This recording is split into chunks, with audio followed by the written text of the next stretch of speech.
Hermanos, vamos a la palabra del Señor en Mateo 3, del 1 al 4.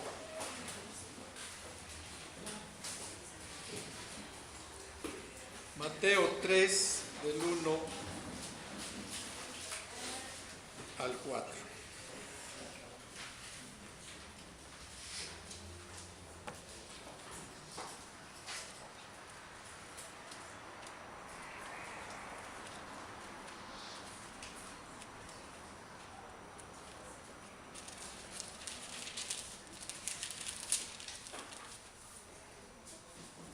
En aquellos días se presentó Juan el Bautista predicando en el desierto de Judea y decía: arrepiéntanse, porque el reino de los cielos está cerca. Juan era aquel de quien había escrito el profeta: voz de uno que grita en el desierto, preparen el camino para el Señor, háganle sendas derechas. La ropa de Juan estaba hecha de pelo de camello, llevaba puesto un cinturón de cuero y se alimentaba de langostas y miel silvestre.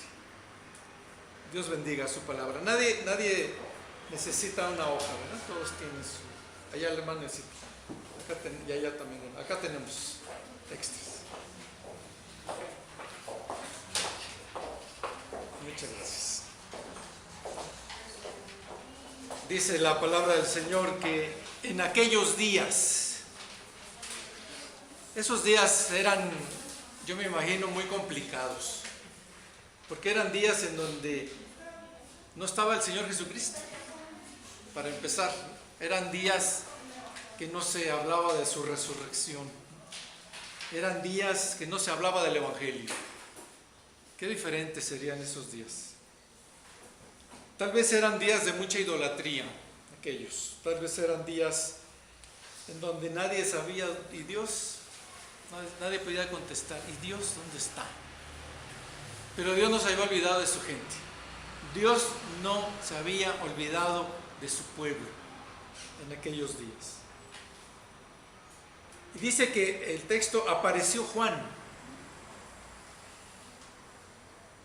Juan, por lo que vemos aquí en la Escritura, no era alguien que tuvo o tenía un oficio específico. No encontramos que Juan haya sido campesino o haya sido un carpintero. No se nos menciona que haya sido un militar tampoco, o que haya sido un administrador o un herrero o cualquier otro tipo de profesión de su tiempo. Sí se nos dice que la vida de Juan era sostenida solo por la mano de Dios. Eso sí, porque Juan vivía en ese lugar inhóspito, en el desierto. Y él llama al pueblo que también confíen en Dios. Para ejemplo, de que si Dios sostiene a su pueblo o sostiene a las personas, él es Juan. Él es el símbolo de cómo vivir y cómo confiar en el reino de los cielos. Y es el símbolo también de cómo vivir en una vida limpia. Entonces aparece Juan diciendo, y él es el hombre que puede decir, me llama la atención, ¿no? Juan es el hombre que puede hablar, es un hombre libre, es un hombre que puede predicar. Y algo que predica es, para todos los que lo escuchan, algo nuevo. Juan predica maravillas, a diferencia de lo que habían escuchado todos ahí en Jerusalén en aquellos días. Y no se oye que Juan hable de los malestares de ese tiempo. No se oye que Juan hable de guerras, o hable de batallas, o hable de victorias, o hable de hambrunas, o hable de pestes. Juan no habla de esas cosas por el estilo. Él habla solo de los cielos. ¿Y de quién es la autoridad en esos cielos? Y Juan no llama a levantar una revolución. Juan no llama a bloquear los caminos de los romanos, tampoco. O hacerle protestas a los romanos o a la tiranía. Su mensaje tampoco es una alianza con el poder religioso o con el poder civil. No está conectado con las autoridades religiosas. Él proclama sobre una preparación personal para estar correctamente delante de Dios. Y dice la Escritura que Isaías grita, dice que se menciona este pasaje de Isaías, que Isaías nos hace esa referencia, que estaba pregonando a gritos a través de Juan.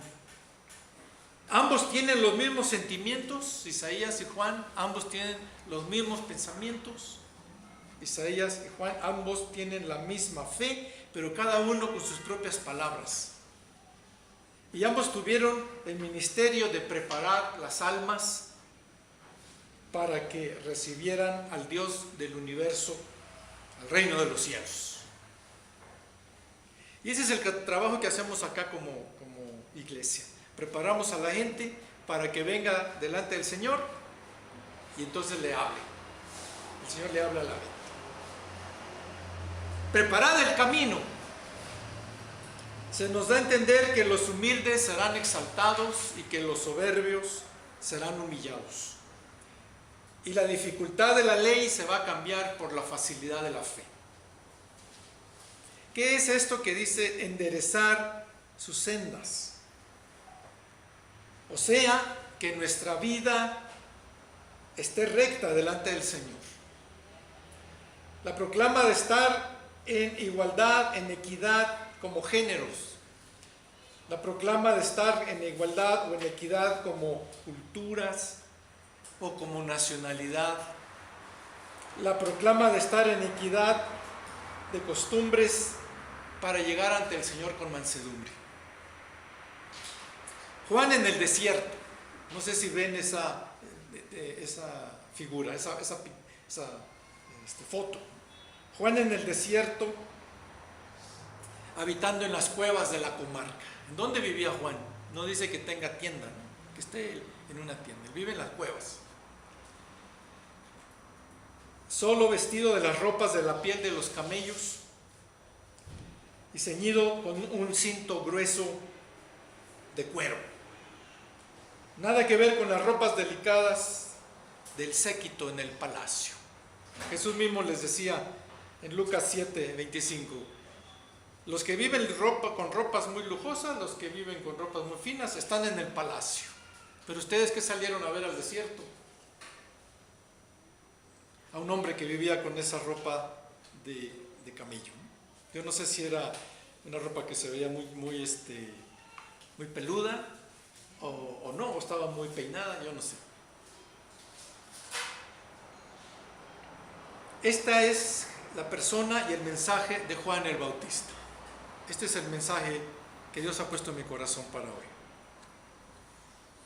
Algunos de ustedes, no sé si han preguntado por qué tiene ahí pastoral programada. Todo el tiempo los sermones dicen pastoral programada. ¿Por qué dice eso? Porque la pastoral, si no es bíblica, no es pastoral. Yo trato de decirle a todos los que son pastoralistas o tienen un trabajo pastoral, tiene que ser bíblico. Y por eso está el texto primero, el texto de la Biblia ahí, para que lo entiendan. No puede ser ninguna terapia, la pastoral, no puede ser ninguna técnica, no puede ser nada si no es bíblico. Y después de eso, entonces ya viene ese programa. La Biblia nos da el programa para trabajar nuestra pastoral. Dentro de esta pastoral, en la persona y mensaje de Juan nos dice el arrepentimiento. Nos habla de eso. ¿Qué es el arrepentimiento? Hay dos tipos de cambios. Cuando usted decide comprar algo y dice, ya me arrepentí, ya no quiero comprar eso. Y entonces va y entrega lo que ya no quería comprar y cambia. Hay dos tipos de cambio. Uno que le llamamos cambio superficial y cambio profundo. El arrepentimiento es un cambio profundo, un cambio que permanece. Y se produce al humillarnos y al aceptar la amonestación. Generalmente, cuando alguien me hace ver mi error, es que yo entonces cambio. Y en el Evangelio, el arrepentimiento es el que abre el camino. Es un camino que es para Cristo en la totalidad de la vida. Y va desde la conducta hasta la personalidad o el alma, a fin de que todos los pecados o las circunstancias no admitidas por Dios sean perdonados por Jesucristo. Así que lo que hace Juan es llamarnos a cambiar nuestro modo de pensar respecto a los pecados en los que estamos, porque nos podemos conformar en eso, nos podemos sentir muy a gusto en eso. Y ya es un llamado a cambiar sobre la culpabilidad que traemos por ser rebeldes a lo que Dios nos había pedido. ¿Cómo podemos arrepentirnos? ¿Cómo puedo arrepentirme? Lo primero es comenzando por el reconocimiento de nuestro pecado y la convicción de que no podemos ser rescatados sin el poder de Dios. El alcohólico reconoce muy rápido eso cuando está en el grupo de AA, reconoce su pecado. Primero lo que dice, soy alcohólico. Siempre se presentan así. Ese es mi pecado. Y yo no puedo con esto, entonces le pido a Dios que me ayude. Justamente. Ese es un arrepentimiento y lo traen permanente. Todo el tiempo dicen, yo soy así y solo Dios me va a ayudar. No podemos ser rescatados sin el poder de Dios. La super autopista del pecado, así como la que el hermano manejó cuando nos dijo que fue allá a Zitácuaro, ¿no? Tiene una super autopista extraordinaria de Toluca para allá. Bueno, ya desde la Ciudad de México, ¿no? Empieza a ser una autopista muy interesante, la que acaban de hacer. La autopista del pecado es así, hermano, de bonito. Por muy maravillosa que parezca, es en el fondo una carretera torcida y bloqueada por decisiones ajenas a la voluntad de Dios. Por eso, para preparar un camino recto para Cristo, es necesario enderezar la senda en la que estamos transitando hoy. La carta a los Hebreos nos propone: y enderezad para vuestros pies los caminos torcidos, para que el cojo no sea desviado, sino más bien sanado. Ahí está viendo como un close-up en la carta a los Hebreos, en los pies, cuando caminamos por un camino torcido. ¿Y qué le va a pasar al pie? ¿Qué le va a pasar al tobillo? Para ilustrarnos en el proceso de arrepentimiento para vida. Porque la salud espiritual tiene que manifestarse para que lo lastimado y dañado de nuestros pies por haber peregrinado sin rumbo y a oscuras pueda restaurarse. Así, más que una decisión individual de libre albedrío, yo me quiero cambiar, yo me voy a arrepentir, yo quiero hacerlo, nos acercamos al reino de los cielos por la decisión del Señor. Él es el que nos dice: cambia, arrepiéntete, para que venga Él a nosotros, para que venga este reino a nosotros, a fin de estar en la posibilidad de ser salvos y sanados. Esto es lo que se llama asertividad. La posibilidad de ser salvos y sanados por la decisión de Dios, y el reino viene a nosotros. Una asertividad de parte de Dios. Lo que más me conviene, lo que más le parece a Dios que a mí me conviene, entonces me lo está presentando. Es entonces una conducta asertiva hacia la humildad y el arrepentimiento de vida que Dios nos pide. El Evangelio de Mateo muestra para nuestra edificación en este pasaje dos situaciones: la persona de Juan en el desierto de Judea, lugar de su ministerio, y su mensaje mesiánico como el heraldo de Cristo. Yo no le llamaría Juan el Bautista, yo le llamaría Juan el Heraldo, porque él viene hablando, viene detrás de mí el rey. ¿Recuerdan esos heraldos que anunciaban cuando llegaba un príncipe y pegaban en el piso, o anunciaban la llegada de un rey, ¿no? Y pegaban en el piso con su bastón, en la corte inglesa, europea? Tal persona está llegando, el rey de España está llegando, entonces pegaban en el bastón. Ese es el heraldo, anuncia quién viene. Igual Juan. Pero vamos a entender también que Juan es el profeta final, el último de los profetas, después de Malaquías. Juan tenía más o menos 30 años cuando aquí lo menciona Mateo. Juan quiere decir gracia de Jehová. Según el Evangelio de Lucas, y no vamos a leer todo Lucas 1, está la historia de él, de su nacimiento, de su concepción. La historia del nacimiento de él es extraordinaria. Desde su gestación, pues sus padres, siervos piadosos de la línea sacerdotal, eran de edad avanzada y eran estériles. Y entonces, ¿qué pasa con el padre de Juan? Recuerda que él está ministrando en el templo y el ángel le anuncia y le dice todo lo que va a hacer, lo que va a pasar con Juan y su ministerio. Y hasta cómo lo va a llamar. Lo vas a llamar gracia de Jehová. Porque Juan tendría un ministerio importante como el heraldo de la llegada del reino de los cielos. Por ello tenía que mantenerse consagrado, absteniéndose de toda bebida fermentada, aunque eso sí, lleno del Espíritu Santo. Desde el nacimiento, cuando habla María con su prima, ¿recuerda Elizabeth? ¿No? El niño ahí salta, ¿no? Hay llenura del Espíritu Santo. Yo no sé qué han de sentir las damas cuando se llena el Espíritu Santo su vientre, ¿no? Pero ha de ser algo mucho mejor que jugar a fútbol ahí. Bueno. Un testimonio extra.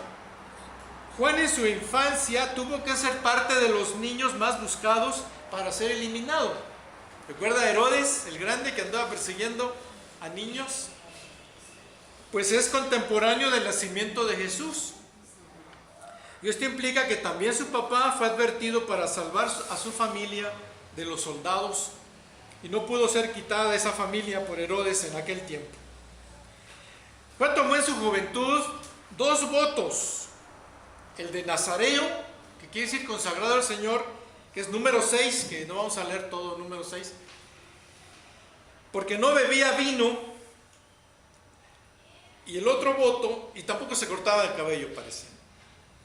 Entonces así con el pelo de camello y con el cabello de él, a lo mejor se confundían. Y el otro voto que tomó fue el de pobreza, porque es un hombre pobre y come de lo que encuentra ahí en el desierto. Comía lo que hallaba en aquella desértica tierra, como langostas y miel. Las langostas es un platillo importante en la cultura, aquella cultura, ¿no? A nosotros tal vez nos resulte, ni tanto, ¿no? Aquí hay comida de chapulín. Sí hay Tal vez aquí en la ciudad no, pero en la cultura indígena ellos consumen chapulín. Y con mielecita, pues ha de saber muy bien. No eran chapulines así, eran eran langostas, de este vuelo. Entonces, no está mal visto, al contrario, es como una comida muy limpia. Lo que él comía era muy sano. Es decir, ahora que verduras y frutas, ¿no? Tampoco vestía el ropaje elaborado, solo de pelo de camello con un cinto de cuero a la cintura. ¿De qué tamaño sería el cinto que lo menciona la escritura? ¿De qué vuelo sería ese cinto? ¿No? Un cincho a lo mejor, ¿no? Nosotros le diríamos. Y su vestimenta era similar a la del profeta Elías. Eso sí vamos a leer. Segunda de Reyes 1:8. Había otro antes de Juan que se vestía igual. Elías. Segunda de Reyes 1:8. Llevaba puesto un manto de piel y tenía un cinturón de cuero atado a la cintura. Contestaron ellos: Ah, era Elías el tisbita, exclamó el rey. igual, ¿no? De piel, no nos dice exactamente de qué piel, pero igual que Juan, trae su piel puesta y su cincho. Elías. Juan procuró desde su joven vida tener cercana relación con Dios, por lo que le fue encomendado ser la voz que proclama en el desierto. ¿Alguno de ustedes se ha sentido así? ¿Voz que proclama en el desierto? Pues este es lo que le pasa a Isaías y después le va a pasar a Juan. Y va a cumplir Isaías 43, que es lo que está ahí en Mateo, es que es el texto que estamos llevando.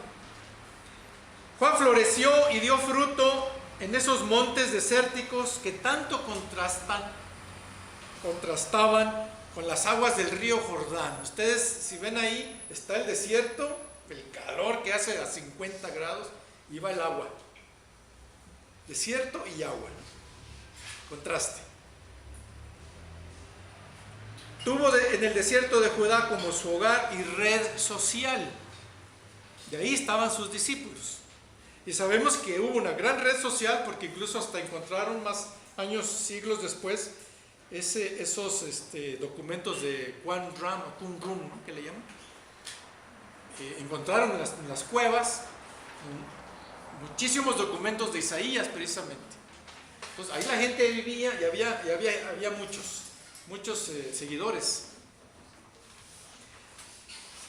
Del profeta Malaquías hasta este tiempo que nos presenta Mateo a Juan, no hubo otro profeta. Nada, cero. Nadie les habló del Señor. Nadie les hablaba palabra. Pero como 400 años tal vez. Y así encontramos en Juan al último de los profetas del Antiguo Testamento diciendo: arrepentíos, cambien de pensamiento carnal y dejen la idolatría. Manifiesten una nueva sabiduría en la santidad y disposición hacia Dios. Sean lo que dice la Escritura en su manera de vivir. Si han actuado injustamente, actúen ahora bien. El reino de los cielos ya está cerca. Hay que estar preparados en rectitud para su llegada. Y diciendo: Antioquía, cambie de pensamiento carnal y deja la idolatría. Antioquía, manifiesta una nueva sabiduría en santidad y disposición hacia Dios. Antioquía, comprométete. Sé lo que dice la Escritura en tu manera de vivir. Antioquía, si has actuado injustamente, actúa ahora bien. Antioquía, el reino de los cielos ya se acerca. Tienes que estar preparada en rectitud para su llegada. Más o menos así era el mensaje de Juan. Del Heraldo. El mensaje de Juan es poderoso. Viene anunciando arrepentimiento porque conoce la pronta presencia de Jesús, el Señor. Y él llama a que regrese el pueblo a su pacto que habían perdido, ese pacto que había hecho con el Señor, ¿no? Que todos los profetas, Jeremías, desde ahí empieza de Isaías, han perdido el pacto, han olvidado el pacto, se han hecho idólatras, se han hecho mundanos, se han desviado de la ruta del Señor. Viene anunciando arrepentimiento porque conoce la pronta venida de la presencia de Jesús, de su reino celestial. Cuando decimos reino de los cielos estamos diciendo Dios o presencia de Dios. Y da el anuncio de acuerdo a lo dicho a Isaías 8 siglos antes, cuando Dios el Padre declara a Israel en cautividad babilónica que su pecado ha sido perdonado, que su liberación está pronta. El contexto de Isaías 43 está en eso.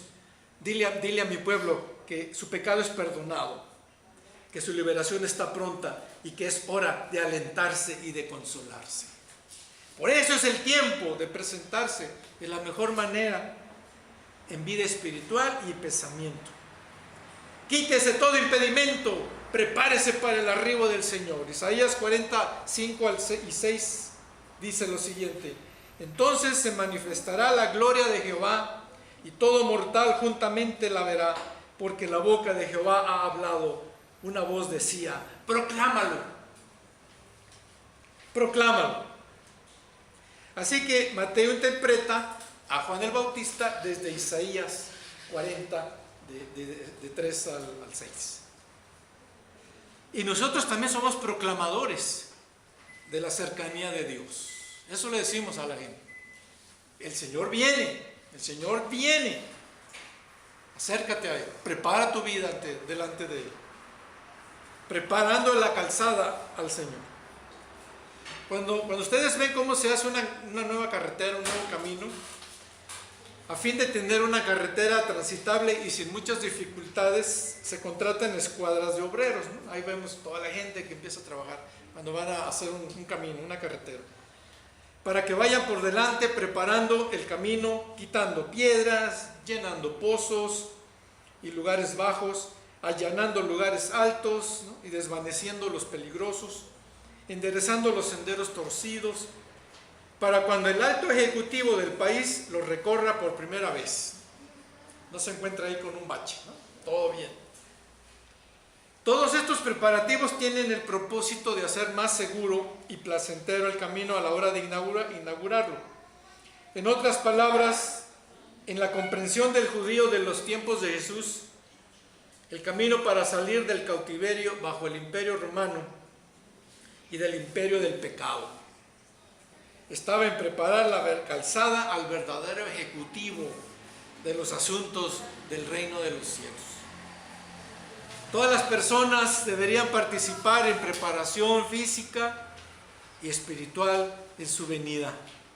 El reino de los cielos está inaugurándose en todas las vías del mundo. Y este reino sabemos que es eterno y está presente este reino. Entonces, ¿cómo es que Juan dice que se está acercando? Si siempre está presente, si Dios está a nuestro lado. Y Juan entonces lo explica como tan próximo que hay que confesarse y hay que cambiar. Así Juan llega con la importante tarea de preparar al pueblo para la venida de Dios, la venida de Jesús, del Rey Mesías del Rey Mesías habitando entre nosotros. Y Juan es este heraldo que desde Isaías está profetizando para proclamar cómo recibir al Señor en la dignidad que Él merece. Por eso cuando venimos a la casa del Señor nos traemos, dicen en inglés, el Sunday dress, ¿no? la ropa de domingo, ¿verdad? Porque nos preparamos para estar cerca del Señor. Porque Él merece, es la dignidad que Él merece, dando a todo este acontecimiento la preparación de la calzada restaurada para Cristo. Y no solo preparamos la ropa, también preparamos el corazón y también preparamos el espíritu. Y Juan, como heredero, además de esta línea sacerdotal de sus padres, porque es hijo de sacerdote y él tenía también el trabajo de sacerdocio igual, y heraldo además elegido como el último de los profetas, exhorta a judíos y a los escuchas o a nosotros como lectores del Evangelio a tener preparación espiritual en el arrepentimiento por el inminente advenimiento del reino de los cielos. Por otra parte, Juan, como el heraldo de Cristo, es el siguiente en la línea de los predicadores mesiánicos. Mateo pues nos está presentando varios predicadores mesiánicos. Juan va a ser el siguiente. ¿Quién fueron los primeros predicadores mesiánicos? Los pastores de Belén. Luego los magos sabios hablaban del rey, los magos sabios orientales. Y luego los ancianos Ana y Simeón del templo de Jerusalén hablaban a todos de este niño, dice. Y continúan hablando acerca de Jesús. Así que Juan es el nuevo proclamador de mesiánico también. Y es el cumplimiento de esta profecía de Isaías 43. Y tiene que ser en el desierto. ¿Qué hace importante que sea en el desierto? Porque es el desierto lo más limpio. ¿Y por qué tiene que ser el agua? Porque también el agua es limpia. precisamente. La llamada que hace Juan a la gente es: salgan de esa inmundicia en la que viven, vengan a lo limpio. Y también es a la vez para dar el mensaje de consolación a toda Judea, que ahora sufre bajo el imperio romano. ¿Y qué les está diciendo a todos? El mensaje que se puede leer, ¿no? Digamos entre líneas. A toda esta gente le está diciendo: no están olvidados de la provisión y de la protección de Dios mismo. Dios no se ha olvidado de Antioquía. Y de una manera extremadamente cercana ya está habitando entre ellos y por añadidura entre nosotros, gracias al poder de su palabra. ¿Qué vamos a hacer, hermanos? ¿Qué vamos a hacer? Escuchamos la palabra en la mañana, escuchamos la palabra ahora, en la tarde, en mediodía, escuchamos la palabra en la semana igual. Estamos escuchando la palabra mes tras mes, semana tras semana. ¿Qué vamos a hacer? Pues lo mínimo es asumir esta amonestación, asumir la amonestación profética para este cambio profundo. Y me llamó la atención de un mensaje de nuestro pastor que nos estaba leyendo en Jeremías 32. En ese contexto, Jeremías 32, 39 al 41.